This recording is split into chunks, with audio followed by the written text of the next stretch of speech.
Hey, бәріңіздің достар, сіздермен бірге мен Опер.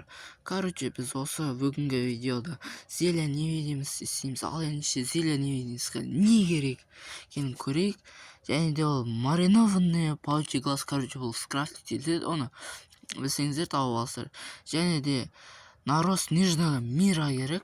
Және де золотой морковь керек. Ал ендеше видеоға кеттік дейді. Демес бұрын мен кешіріңіздер, бір айдан астам видео шықпады. Ендігі видеоларын көріп тұрыңыздар, осыны соңына дейін көріңіздер. Ал ендеше видеоға кеттік достар. Және достар, бізге қазір не керек? Ол бірінші 3 кәдімгі бөтелке су қоямыз. Және де бірінші нарост нежного мира саламыз. Және де оның не істегенін күтеміз. Және де варить еткенін күтеміз достар. Ал ендеше күтейік достар. Қазір бір уже бітіп қалды. Және де одан кейін короче екі нәрсе керек. Ода екінші золотой морковьті саламыз. Ал үшінші өздеріңіз білесіздер не салатындарыңызды.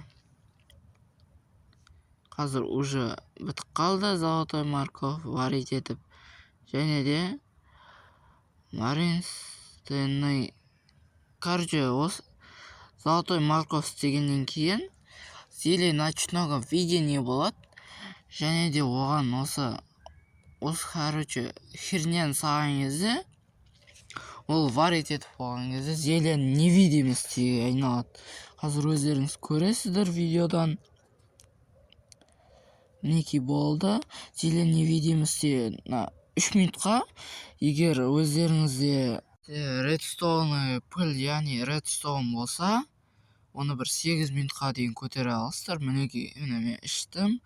Және де невидимость болды. Ендеше ендігі видеоларда кездескенше қош сау.